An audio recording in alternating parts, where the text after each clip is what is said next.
It's a very positive one. As you know, you've been following this for the last many months. We've had a lot of very deliberative conversation and deliberation amongst members. Everyone's been involved on the House side and on the Senate side as well.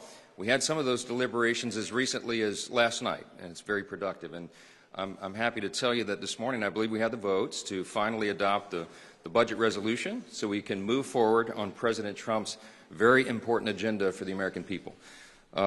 This process has required a lot of close consultation between the White House and the Senate, and all of that has been necessary because we want to make sure that we are delivering on our shared goals in the budget reconciliation process. Our big, beautiful bill has to reflect all of that, and so it is big, and it involves a lot of areas of policy, and so it requires a lot of close coordination. Our two chambers are directly aligned also on a very important principle, and that is the principle of fiscal responsibility. We are the party that delivers and ensures that. So we have a number of aims here. Our aim is to deliver on our promises in this big, beautiful bill regarding things like border security and restoring peace through strength and American energy dominance and regulatory reform to get the economy really humming again. And of course also tax relief, tax reductions. We have to make the tax cuts permanent, and that's all involved and enveloped in this big effort, and all the other promises and priorities we made. Now, it's important to note that at the same time, we also need to achieve the maximum amount of savings for the American people, because that's what fiscal responsibility is. And we even want to start reducing the deficit.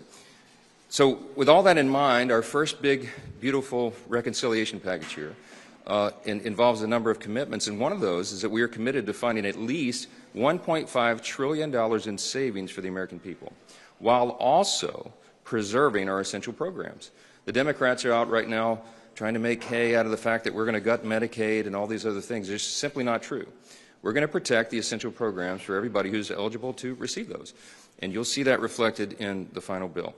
But I think it's very important for us to note that we'll be looking for $1.5 trillion in savings, and I can tell you that many of us are going to aim much higher and find those savings because we believe they are there. We want to make government more efficient, effective, and leaner for the American people. And I think that will serve every American of every party, and we're happy to do that. This morning we'll take the next big step in that process, and I just want to say I'm very happy to have our partners in the Senate working so closely with us as one team, one unified team, which is very important for us to deliver on all these objectives. And I can't tell you how much I thank Senate Majority Leader Thune for his principled, steady leadership and his resolve through this entire process, and I'm delighted to yield the podium to him next. Thank you.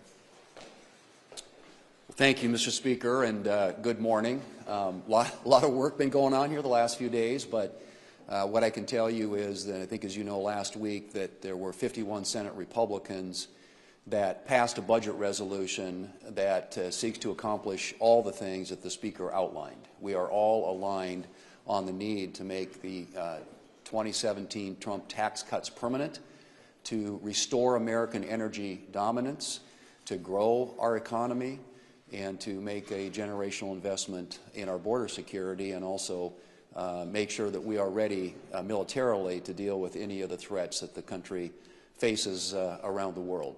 And those are all things that are addressed in this budget resolution, which is why it's really important that we act. The budget resolution, as you know, is the first step. It unlocks budget reconciliation, which is where all this can be achieved.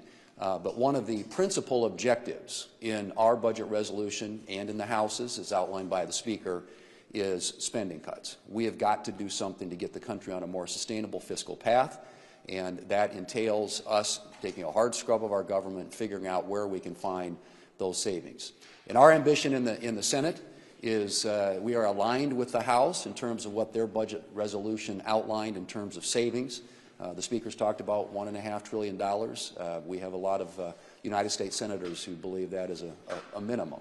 And we're certainly going to do everything we can to be as aggressive as possible to see that we are serious about the matter not only of making our federal government more fiscally sustainable, but also deficit reduction, which is critical to a lot of our members in the Senate, and I know to his members in the House.